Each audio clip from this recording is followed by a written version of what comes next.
¿Estáis preparados? Bien, pues empezar dándoos la bienvenida y agradeciendo la presencia de todos ustedes en esta rueda de prensa. Voy a presentar a las personas que van a participar en esta rueda de prensa. En principio, doña Judith Martínez Velasco, presidenta de la plataforma Stop Inmunidad Infantil, SINICAT, y el testimonio de una madre, en este caso la vamos a llamar Blanca, que nos dará también información sobre su caso particular. Voy a empezar yo hablando y para ello quiero empezar haciendo una breve introducción de cómo van este tipo de procedimientos. El objetivo de la rueda de prensa es dar a conocer que se ha interpuesto una querella contra una magistrada por un presunto delito de prevaricación. Este delito de prevaricación viene a crear de una forma inminente un peligro de retirada de la guardia y custodia de los niños a esta madre. Por lo tanto, toda la actuación que se ha seguido en la vía civil ha llevado a una serie de resoluciones judiciales prevaricadas y nos hemos visto obligados a tener que interponer esta querella para evitar que pueda seguir actuando esta magistrada y también, por otro lado, intentar, y sobre todo, intentar conseguir que se proteja a los niños.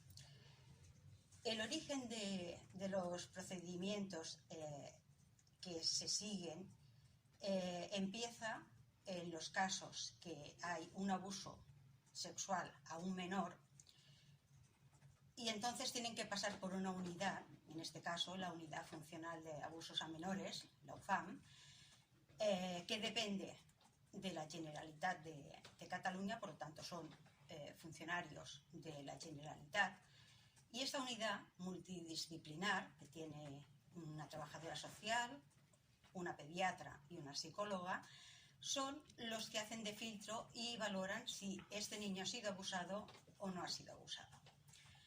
Realizan después un informe y este informe dictamina si ha existido o no ha existido abuso.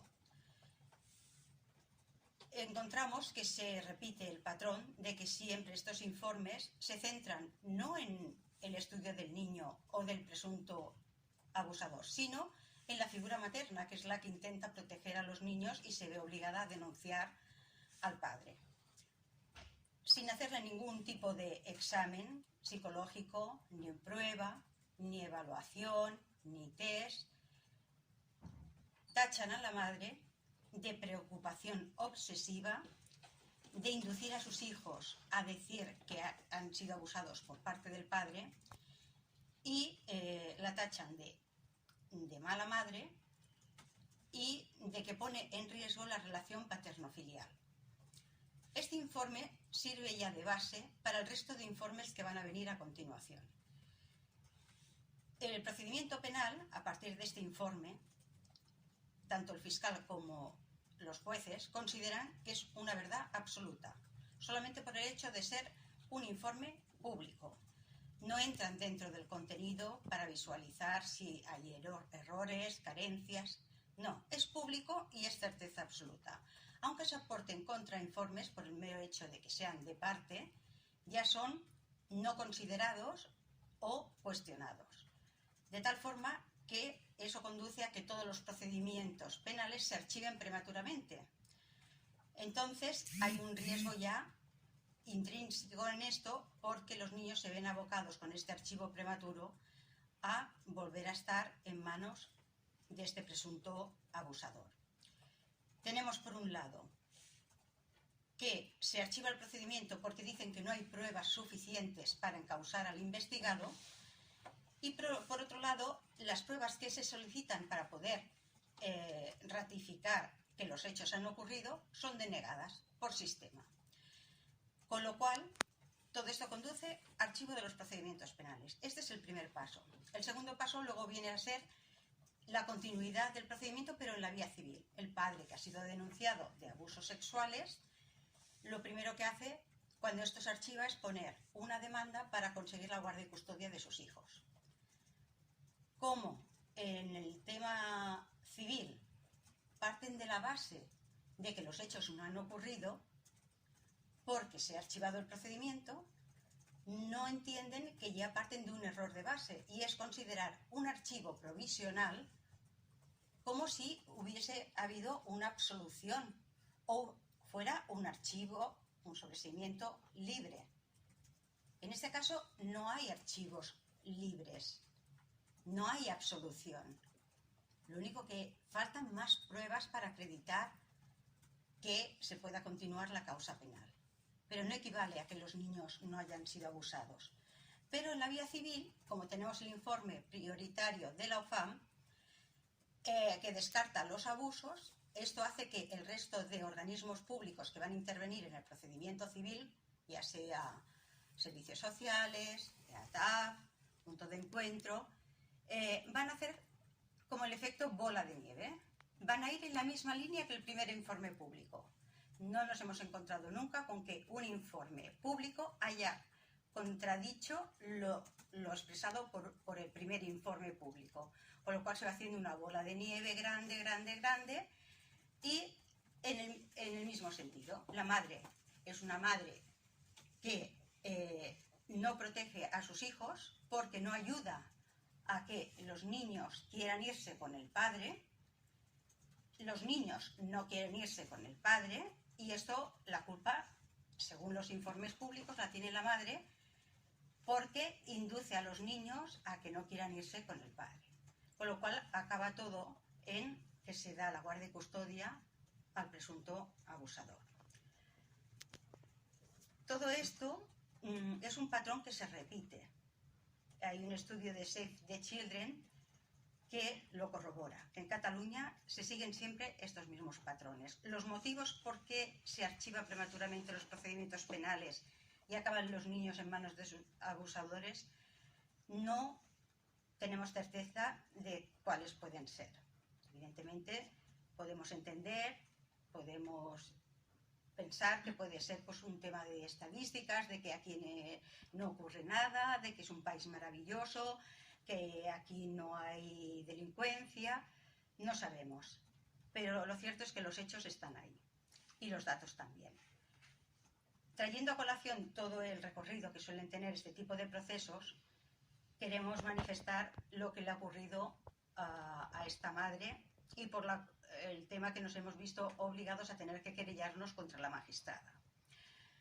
A raíz de las denuncias y de que hubo un auto que suspendía el régimen de visitas al padre, inmediatamente los abuelos, que llevaban 3 o 4 años sin interesarse por sus nietos, solicitan de pronto tener visitas con ellos. ¿Con qué objeto? Con el objeto de que el padre pueda tener acceso a esos niños, ya que tiene el régimen de visita suspendido. La magistrada, pese a tener pruebas que acreditan que los niños sufrían agresiones físicas en el entorno paterno, les otorga un régimen de visitas a través del punto de encuentro a esos abuelos. Uno de los menores está diagnosticado de trastorno postraumático, y aún así la magistrada concede este régimen de visitas. Por lo tanto, prioriza el interés del padre, de los abuelos paternos, al propio interés de los menores.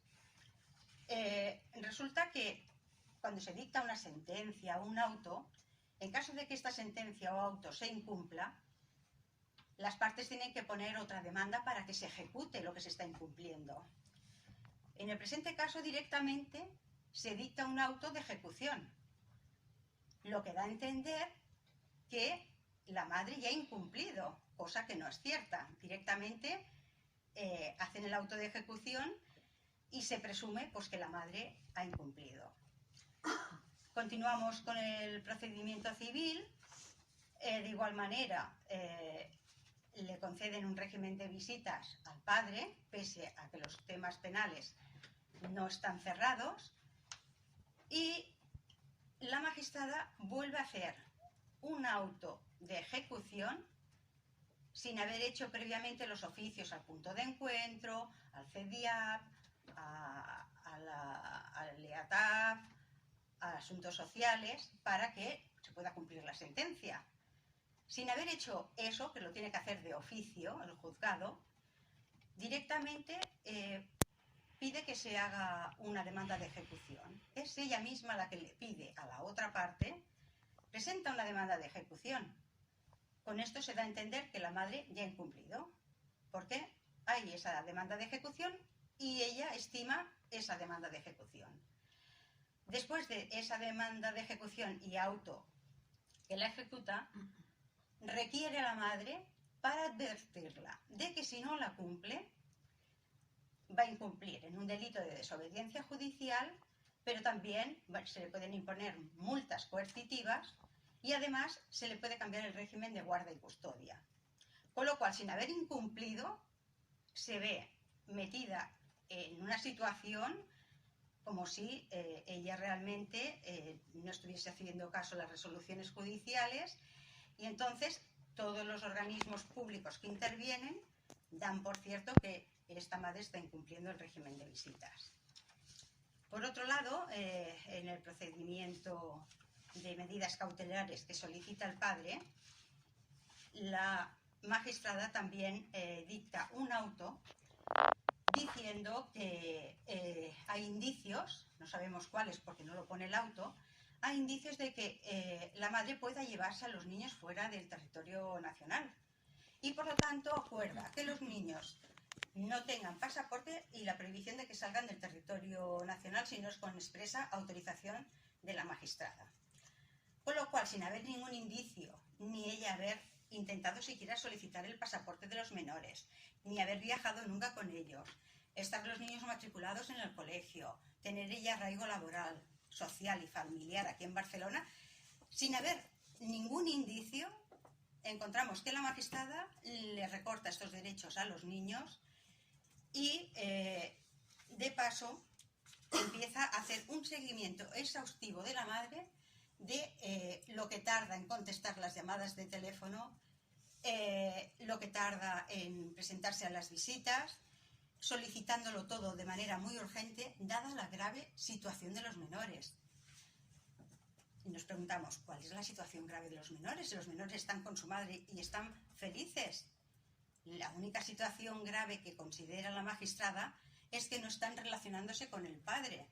Y en lugar de buscar los motivos en los hechos ocurridos, lo que hace es echarle la culpa a la madre. Y como castigo a esto, nos vemos en el riesgo inminente de que le van a retirar la guarda y custodia de los menores. Y es por esto que se ha presentado la querella y hemos querido transmitirles a todos ustedes esta querella presentada y la situación tan grave en la que se encuentran tanto esta madre por la retirada de sus hijos, que solamente conocen ese entorno como de apego seguro, y también por los propios menores, porque uno de los informes del EATAF dice que es recomendable que se separe a los hermanos y que la niña sea ingresada en un centro de menores para lavarle un poco las ideas que tiene y acceda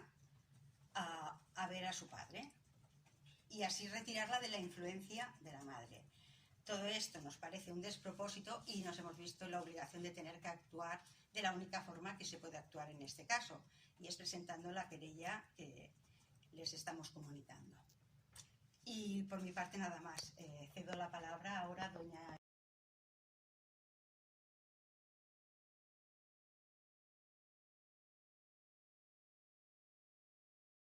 A prevaricación del juez, podríamos decir, bueno, en este momento el procedimiento está en manos del Tribunal Superior de Justicia de Cataluña, el cual es, como podemos entender, la soberanía reside en el pueblo, pero no en el Poder Judicial. El Poder Judicial no lo votamos. El Poder Judicial son jueces y fiscales que elige el propio gobierno de los jueces. Ante esta situación, entendemos que la única forma de poder controlar las resoluciones que gravemente dañan a los ciudadanos y a sus derechos fundamentales es la vía penal del Tribunal Superior de Justicia de Cataluña. Con esto me refiero a que si el Tribunal de Justicia no realiza su papel de forma rígida y contundente, estamos indefensos los ciudadanos ante cualquier situación que se produzca en un juzgado por parte de un fiscal o un juez que pueda ser presuntamente constitutiva de delito, porque, como he dicho, no es un poder soberano, es un poder que hace parte de nuestro Estado democrático, pero no lo votamos. Por lo tanto, tenemos que tener, de alguna forma, tiene que haber un control jurisdiccional muy rígido y muy profundo sobre estas decisiones que son dramáticas y que pueden cambiar la vida de los menores y de sus madres de forma dramática. Con lo cual, nuestras esperanzas están en que sí que exista un verdadero Estado de Derecho, que en este caso el Tribunal Superior de Justicia de Cataluña sepa hacer su papel y sepa investigar de una forma adecuada y contundente este caso, que es ejemplarizante de muchos casos que están ocurriendo en Cataluña, y por lo tanto debe hacerlo ya no por la madre afectada y sus hijos, que eso es el primer valor que debe respetar, sino por el Estado democrático en sí. Si nos falla este órgano, tenemos que decir que la democracia está fallando en España y en Cataluña, porque no tenemos nada que controle un poder independiente como es el poder judicial, que tiene gran poder coercitivo y gran poder sobre vidas y haciendas, como todos sabemos. Entonces, en ellos confiamos en que hagan diligentemente su trabajo y de una forma profunda, rígida y como solo un Estado democrático y de derecho se merece. Este es el primer paso que solicitamos desde la plataforma Stop Impunidad Maltrato Infantil. La segunda parte de lo que ha dicho Antonia se ha referido a una querella interpuesta contra un juez magistrado. Esto podría hacer pensar que de alguna forma ha paralizado esta cascada de presuntas irregularidades y que los niños en este momento, hasta que el Tribunal Superior de Justicia no se manifieste en algún sentido, están a salvo. Nada más lejos de la realidad. Aquí tenemos tenemos que diferenciar por un lado el Poder Judicial y sus resoluciones que van dirigidas al órgano de la Administración Generalitat de Cataluña, como es la Dirección General de Atención a la Infancia y la Adolescencia. Esta orden del magistrado a la Dirección General de Atención a la Infancia y la Adolescencia, en este caso, ya se ha producido. Esa orden es imparable en ese momento. Este magistrado ya ha solicitado a la Dirección de Menores que diga si exista un riesgo grave o un desamparo en esta situación. Con lo cual, los menores siguen estando en una situación muy comprometida en este momento, y es por eso que es muy importante dejar claro que la querella no es una salvaguardia de los derechos fundamentales ni de la madre ni de sus hijos en ese momento.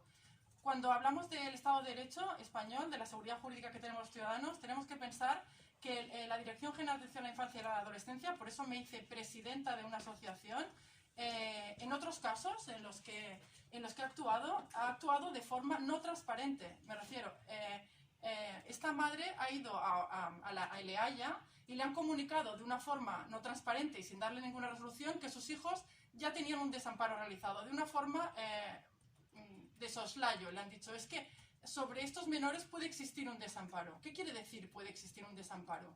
Si existe un desamparo, la primera persona que debe conocer de esto son los progenitores.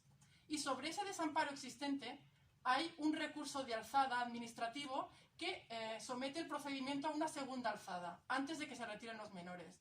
Y todo esto que parece la constitución de un Estado de Derecho ya se ha incumplido antes por parte de la degalla. Yo me hice presidenta simplemente porque a mi hermana le incumplieron todos sus derechos fundamentales en el caso de su desamparo, que finalmente resultó ser una estafa. En su desamparo, ella, que es médico pediatra, le hicieron una resolución por detrás de desamparo, en la cual nunca le notificaron esa resolución y directamente fue al colegio a recoger a sus hijos si no estaban, a su niña. Con lo cual quiero decir que no hay ninguna seguridad jurídica, no existió en ese caso.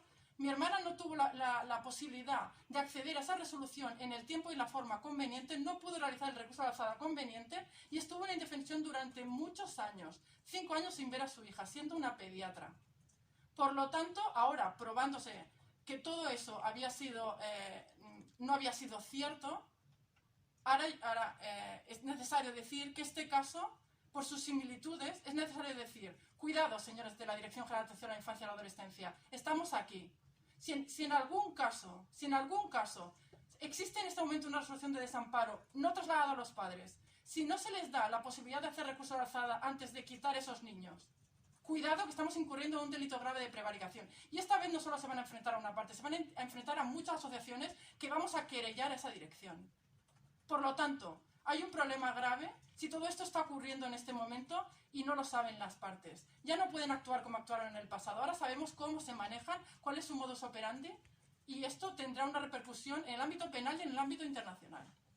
Por lo tanto, si esa resolución de desamparo existe, que esperamos que no exista porque no hay ninguna causa, tenemos que saberla lo antes posible. Esta madre tiene que saberlo lo antes posible y tiene que tener el derecho a los recursos que la ley le da para poder, de alguna forma, poner de manifiesto en el recurso de alzada que ese hecho no es cierto. Cuidado con retirar a los menores sin dar ninguna seguridad jurídica por parte de un organismo de la Generalitat. No incurramos en más prevaricaciones. Ya hemos fallado muchas veces y hemos hecho mucho daño a los menores, pero esta vez no saldrá gratis. Por lo tanto, le decimos a la Dirección General de Atención a la Infancia que lleve mucho cuidado en este caso y en el resto de casos en los que no esté cumpliendo el protocolo legal que debe cumplir. Por último, tanto mi asociación como el resto de asociaciones con las cuales tengo relación, asociaciones feministas, asociaciones que tienen relación con la ONU, organización, bueno, como sabéis, bueno, con todo tipo de organizaciones que tienen relación con la causa de mujeres y menores. Por supuesto, este caso se está reproduciendo en esas organizaciones y en ningún caso lo vamos a dejar de la mano. En ningún caso vamos a permitir que se incumpla el Estado de Derecho en este caso. Y simplemente, si hay algo que quisiera que quedase reflejado en esta rueda de prensa que digo yo, es que, señores de Degalla, ustedes tienen que cumplir la ley a rajatabla.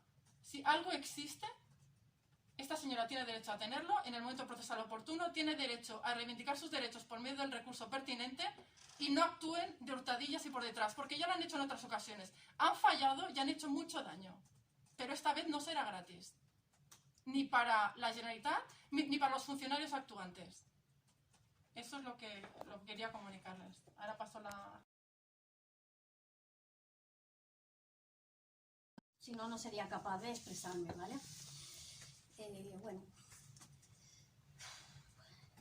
Bueno, yo me considero una mujer y una madre normal y corriente, enamorada de sus dos hijos maravillosos de 7 y 4 años. Este calvario empieza en 2015, cuando mi hija de 3 años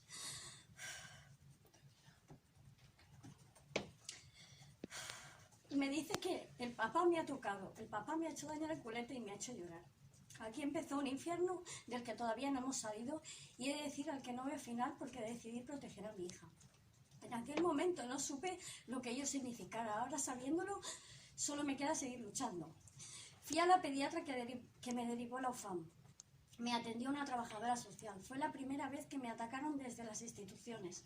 Muchas mujeres usan esas historias para buscar una separación. Esas fueron sus palabras. Y la lista de espera es de 3 o 4 meses. Su recomendación, que acudiera a otros servicios privados.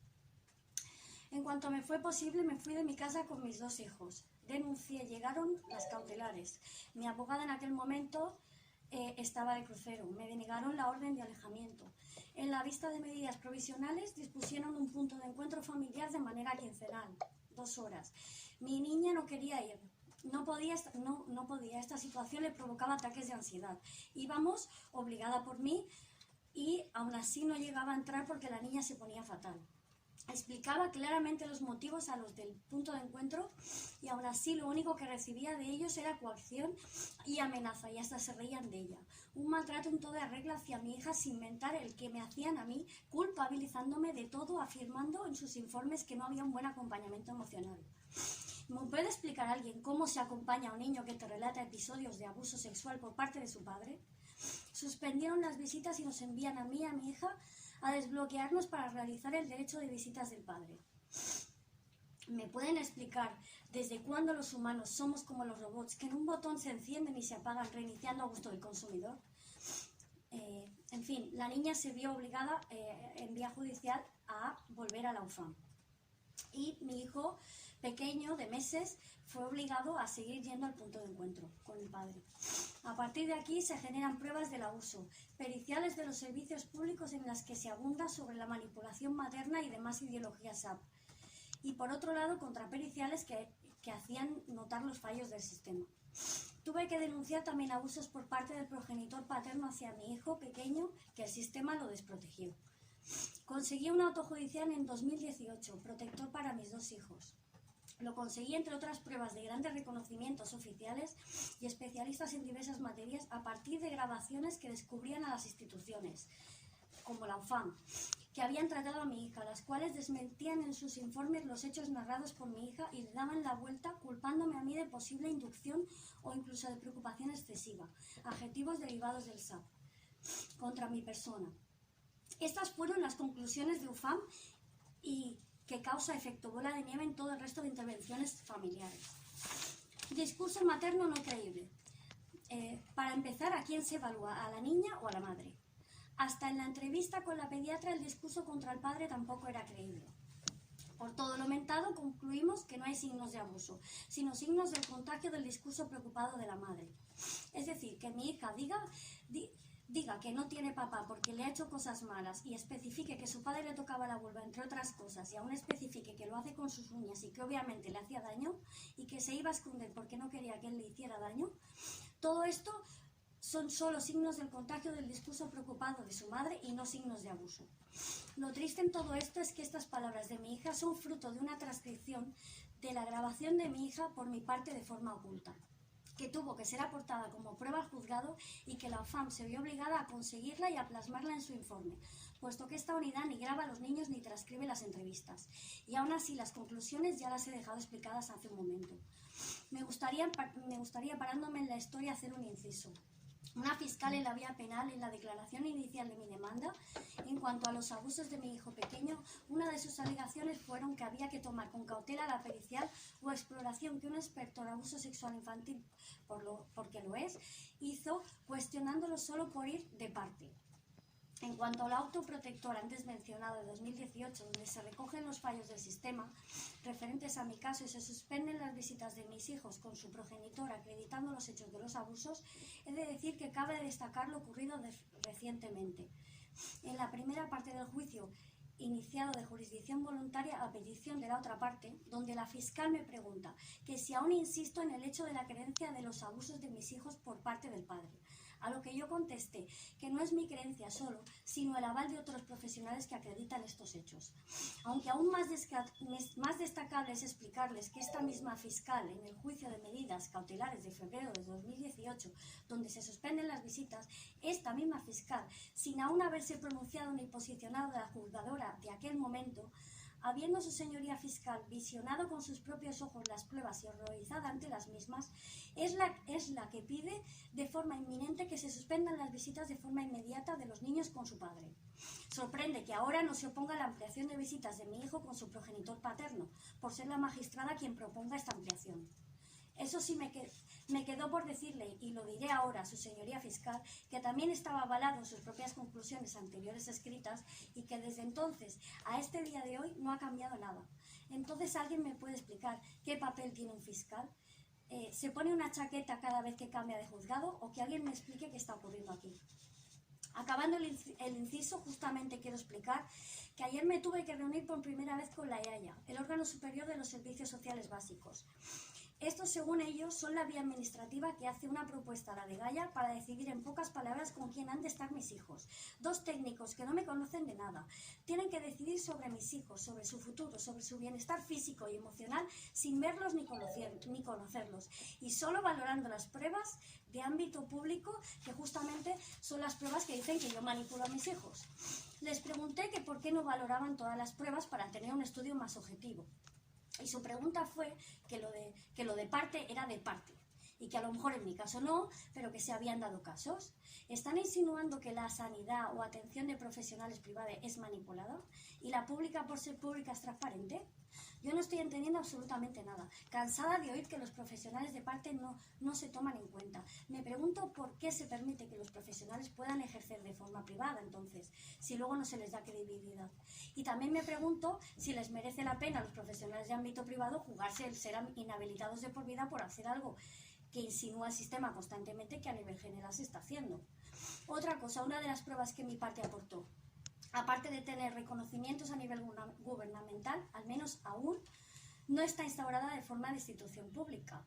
Eso me hace preguntar si por eso le da menor credibilidad. Mi conclusión personal, que no se permita a ningún profesional entonces acceder a trabajar en ámbito privado en este país y arreglado, porque los profesionales privados no se toman en cuenta, pero la OFAM pública, entre otras instituciones, pueden emitir un informe, y me repito de nuevo, diciendo que mi hija explicaba que su padre le hacía daño en la vulva con sus uñas, y este informe diga en sus conclusiones que no hay signos de abuso, sino una preocupación excesiva por mi parte. La verdad, no sé hasta qué punto esta unidad, que para ser benevolente en el 99% de sus casos que entran de presuntos abusos en la unidad, son percepciones o manipulaciones paternas. No sé si el calificativo de parte hay que darlo a esta unidad e investigar qué interés hay en tapar los abusos de todos los niños que pasan por ahí. Y sobre todo teniendo en cuenta que 1 de cada 5 niños está siendo abusado, es decir, un 20% de la población infantil, según datos de Save the Children. Lo importante de todo esto es saber por qué. Saber por qué en esta historia de 4 años de lucha me he encontrado con un patrón claro a lo largo del camino. Todas las madres que están en igual situación que yo se ven maltratadas exactamente igual con sus hijos, desprotegidos, y ellas, al igual que yo, con la seria amenaza de retirada de custodia de sus propios hijos, por no consentir que sigan siendo abusados sexualmente.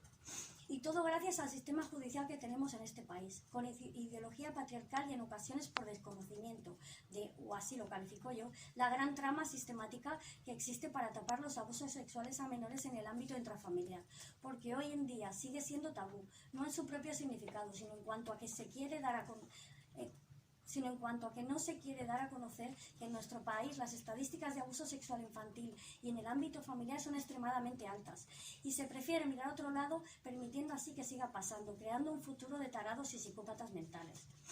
De este modo, y después de tanto inciso, no había suficiente con todo esto que la Audiencia Provincial dictó una sentencia resolviendo sin motivar por qué, que ahora ya no da valor a ninguna de las pruebas aportadas por esta parte, y que se deben reiniciar de nuevo las visitas de los niños con el progenitor presunto abusador, que deben hacer terapia para restablecer la relación paterno-filial, y que debemos estar bajo la supervisión de obligado cumplimiento, pero asumiendo el coste de cada parte de la nueva figura implantada, la famosa coordinadora parental, que ejerce la terapia de la amenaza, y de nuevo empieza el calvario.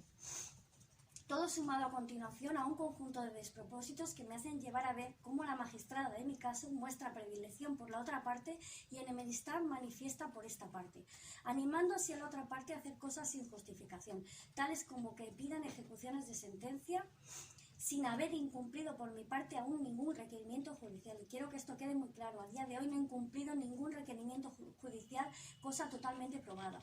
También la magistrada por escrito está haciendo afirmaciones tales como que mis hijos están en riesgo grave y desamparo, sin que obre escrito en ningún informe que diga tal barbaridad, y muy importante, sin haber sido explorados mis hijos, y denegando el derecho a ser oídos, requiriendo a la EAIA que actúe de forma urgente con el fin espurio de retirarme la custodia de mis hijos sin haber motivos ni cambios por esta parte. En donde me pregunto como madre, ¿dónde hay algo que apoye o diga que soy tan mala madre como para estar maltratando a mis hijos tanto como para que mis hijos tengan que ser apartados de su madre? En definitiva, las víctimas vulnerables de esta historia son mis hijos, y el peligro no es solo por un padre presunto abusador, sino por todo el sistema que quiere castigarlos por recordar con su memoria, hablar con su boca y sentir con su corazón.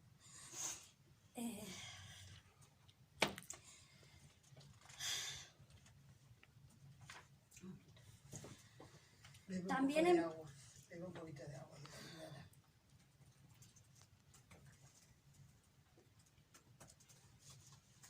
También, en mi opinión, resulta extraño que todas las instituciones implicadas firmen sus informes como responsables, pero a la vez me aleguen a mí, en algunas ocasiones, que esos objetivos y diagnósticos marcados en sus informes bajo su firma vienen derivados de parte del juzgado y de la coordinadora parental, la cual también va sembrada en cuanto a sus actuaciones, puesto que puedo demostrar que ha ejercido contra mi persona coacción e inducción a la omisión del deber de socorro hacia mis hijos.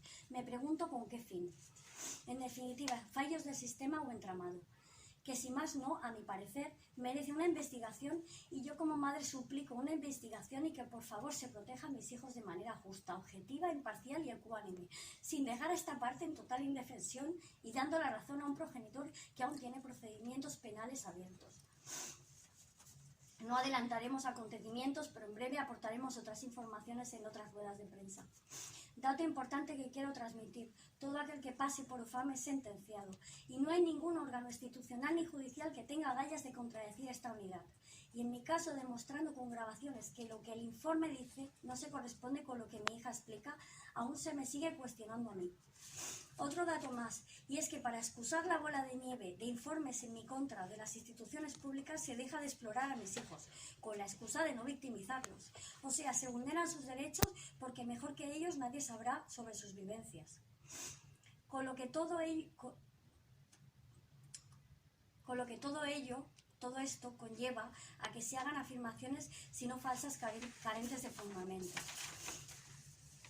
Porque si se graban todas las intervenciones de los menores, que animo a que se valore como propuesta de ley de transparencia al menor, la transparencia empezaría a asomar, cosa que no existe en el sistema de menores. Explicar por último cómo me siento. Es para mí un tema demasiado complicado como para poder plasmar en unos minutos de silencio el dolor como madre que pueda mirar en la impotencia de la indefensión que padecen mis hijos, que no se les quiere explorar por tapar los hechos de sus vivencias que explican y que ya en anteriores ocasiones han explicado. Me siento policía de investigación más que madre, para intentar demostrar que mis hijos son víctimas no solo de su padre, sino de todo este sistema judicial e institucional. Solo aquí puedo añadir que lo único que estoy intentando hacer es proteger y dar voz a mis hijos, puesto que son niños tremendamente felices con su madre. Disfrutan cada momento, tienen su vida escolar, social, familiar, como ellos desean, y más, llevando una vida de más normal dentro de la cruz que nos ha tocado vivir. Me siento potente cuando mis hijos me dicen que no quieren ir con su padre y las cosas que han sufrido, puesto que como madre, ¿qué se le puede decir a un hijo cuando explica tales aberraciones y a la vez tengas que obligarles a ir con su abusador? Y todo porque esta justicia no hace su trabajo. Al final la mala voy a resultar ser siempre yo, envuelta en la amenaza constante, pero las víctimas son mis hijos, no yo. Me siento impotente por tantas y tantas cosas injustas que en estos 4 años de lucha lo único que provocan es que mis hijos no puedan vivir tranquilos como hasta ahora. Disfrutar como cualquier niño feliz, sin miedo a reencontrarse con su abusador de nuevo, solo por ser su padre. Y encima tener que perder a su madre, que los ama con locura, sin motivo más que un sistema que falla voluntaria o involuntariamente.